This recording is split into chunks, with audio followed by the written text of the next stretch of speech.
पद्मेश 24/7 के माध्यम से हम जिले भर की पल पल की ताज़ा तरीन खबरों का प्रसारण करते हैं और दूसरे दिन यूट्यूब के माध्यम से भी आपको खबरें दिखाई जाती है। लेकिन यूट्यूब में प्रतिदिन की पूरी खबरें नहीं होती बल्कि चुनिंदा खबरें ही दिखाई जाती है। अगर आप जिले भर की संपूर्ण ताज़ा तरीन खबरें देखना चाहते हैं तो जल्द ही अपना पद्मेश डिजिटल सेटअप बॉक्स लगवाएं। सेटअप बॉक्स लगवाने के लिए संपर्क करें 07632240222 या फिर 8319969927।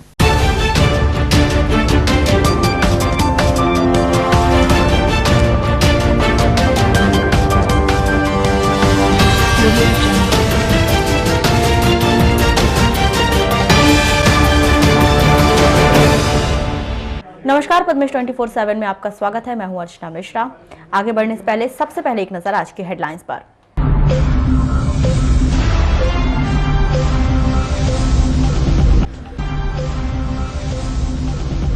काम दिलाने के नाम पर नाबालिग युवती का दैहिक शोषण, 3 आरोपी गिरफ्तार। नगरपालिका के दैनिक वेतनभोगी कर्मचारियों ने खोला मोर्चा, वेतन की मांग को लेकर शुरू की अनिश्चितकालीन हड़ताल। नगरपालिका की लापरवाही का दंश झेल रहे पीएम आवास योजना के हितग्राही। कोरोना के चलते चार्टर्ड अकाउंटेंट देवेंद्र कौशल का निधन, नागपुर इलाज के लिए ले जाते वक्त तोड़ा दम।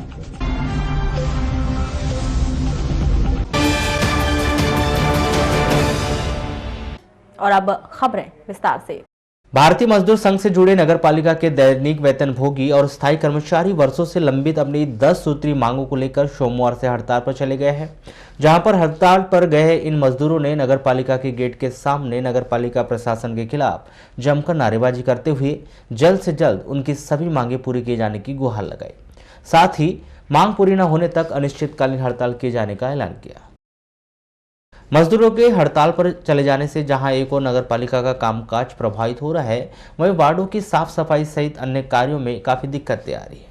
बताया जा रहा है कि हड़ताल पर गए इन मजदूरों ने कई बार उनकी 10 सूत्री मांगे पूरी किए जाने के लेकर नगरपालिका प्रशासन से गुहार लगाई थी, लेकिन नगरपालिका प्रशासन ने उनकी एक भी मांग पूरी नहीं की, जिसके चलते बीते 2 दिनों से सभी मजदूरों हाथ में काली पट्टी बांधकर काम कर रहे थे और उन्होंने सोमवार से अनिश्चितकालीन हड़ताल पर जाने का ऐलान किया था, जिसके तहत मजदूरों ने आज नगरपालिका गेट के सामने अपनी मांगों को लेकर अनिश्चितकालीन हड़ताल शुरू कर दी है।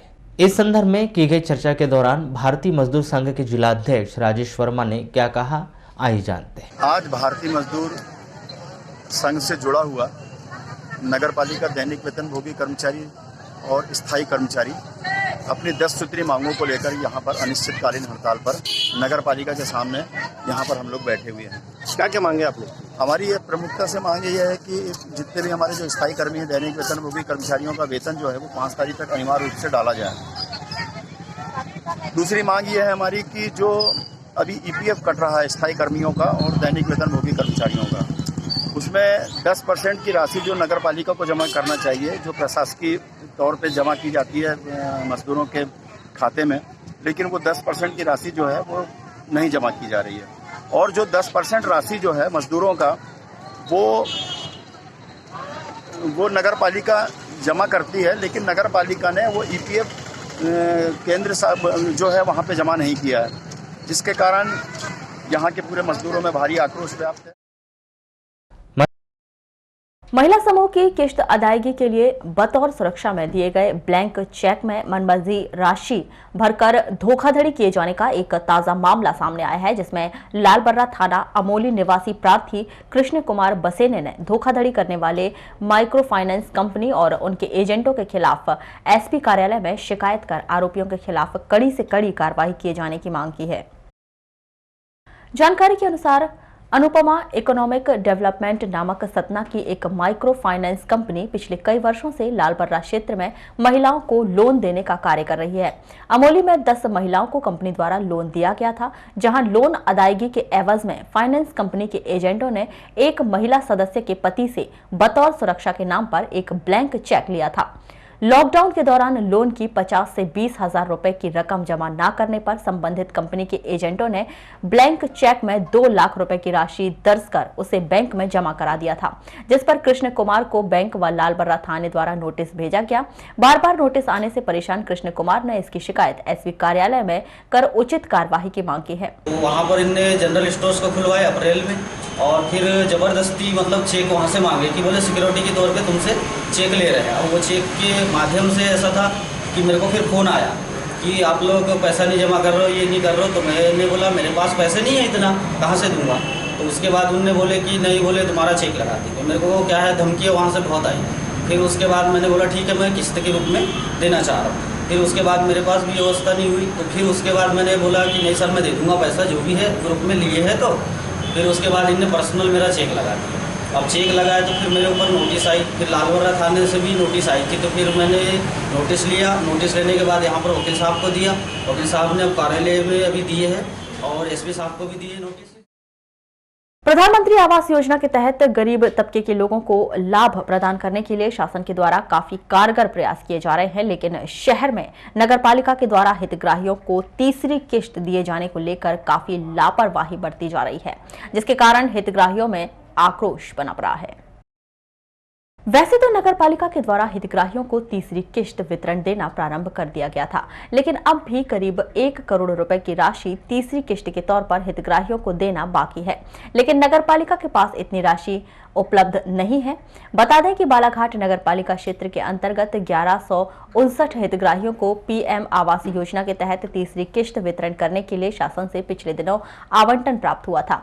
इसके बाद नगरपालिका द्वारा अभी तक करीब 8 सैकड़ा हितग्राहियों को तीसरी किश्त का वितरण किया जा चुका है। जिन हितग्राहियों के खातों में अभी तक राशि नहीं पहुंची है, उन हितग्राहियों में काफी आक्रोश है। लगभग 628 लोगों को डाल चुके हैं और 350 लोगों का बैंक के लिए आज चले जाएगा और करीब 200-250 लोग बच गए। मतलब 1 करोड़ क्या नहीं, जितनी राशि प्रधानमंत्री आवास में आई है वो राशि को तो डालना ही है। नहीं, जियो टैगिंग के आधार पे जो आते जाते हैं उसको डालते हैं। कब तक पूर्ण हो जाएगा पूरे?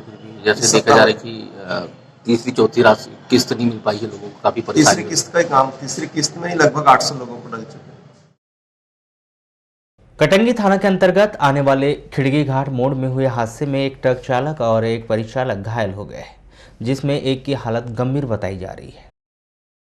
खिड़की घाट से रोजाना ही बड़ी संख्या में वाहनों का आवागमन होता है। आज भी खिड़की घाट से वाहनों के बीच चालकों ने लापरवाही पूर्वक एक ट्रक को टक्कर मार दी, जिसमें ट्रक चालक संतोष गंभीर रूप से घायल हो गया, जबकि परिचालक कमलेश सिनवाती को भी चोटें आई। चालक संतोष की हालत गंभीर बनी हुई है, जिन्हें कटंगी अस्पताल से जिला अस्पताल रेफर किया गया है।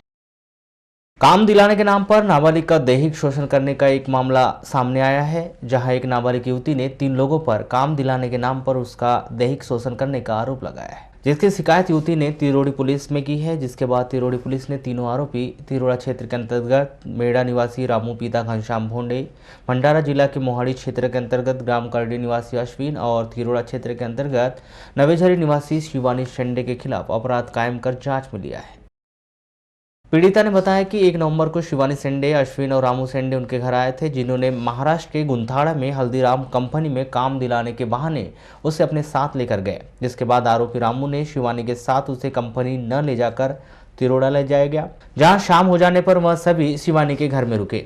जिसके दूसरे दिन रामू शेंडे मोटरसाइकिल से उसे और शिवानी को लेकर तिरोड़ा बस स्टैंड आया, जहां पर अन्य आरोपी अश्विन मिला, जहां से तीनों उसे कंपनी न ले जाकर तिरोड़ा के काशी घाट मंदिर लेकर गए, जहां रात में रामू शेंडे ने जबरदस्ती उसके साथ दुष्कर्म किया।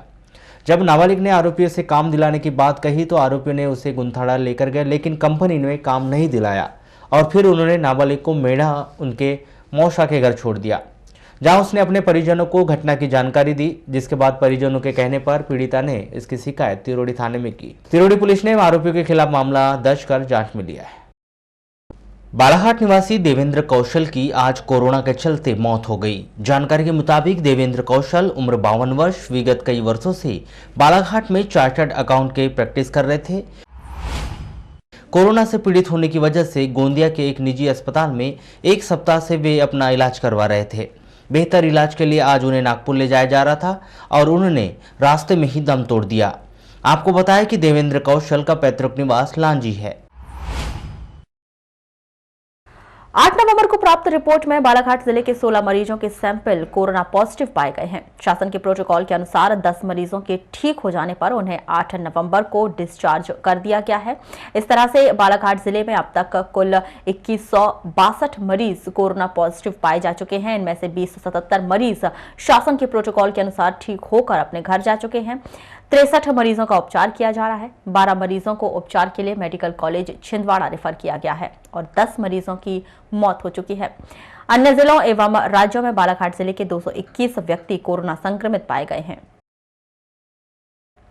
मुख्य चिकित्सा एवं स्वास्थ्य अधिकारी डॉक्टर मनोज पांडे से मिली जानकारी के अनुसार 8 नवंबर को बालाघाट जिले के 16 कोरोना पॉजिटिव पाए गए मरीजों में किरनापुर तहसील के ग्राम वाड़ा की 55 वर्षीय महिला, कटंगी तहसील के ग्राम आगासी की 8 वर्षीय बालिका, नगरीय क्षेत्र बालाघाट के अंतर्गत वार्ड नंबर 11 कोसमी बालाघाट की 35 वर्षीय महिला, 46 वर्षीय पुरुष, सरेखा बालाघाट का 30 वर्षीय पुरुष, वार्ड नंबर 12 ढीमाटोला की 12 वर्षीय बालिका, वार्ड नंबर 13 पुलिस लाइन के पीछे का 42 वर्षीय पुरुष, वार्ड नंबर 24 इंदिरा नगर की 18 वर्षीय युवती, बालाघाट तहसील के ग्राम लिंगा का 47 वर्षीय पुरुष, ग्राम घुनाड़ी की 40 वर्षीय महिला, परसवाड़ा तहसील के ग्राम उकवा की 64 वर्षीय महिला और 40 वर्षीय महिला, लालबर्रा तहसील के ग्राम लंडेचरी की 45 वर्षीय पुरुष, नगरीय क्षेत्र वारासिवनी के वार्ड नंबर क्रमांक 15 का 65 वर्षीय पुरुष, वार्ड क्रमांक 2 का 53 वर्षीय पुरुष शामिल है।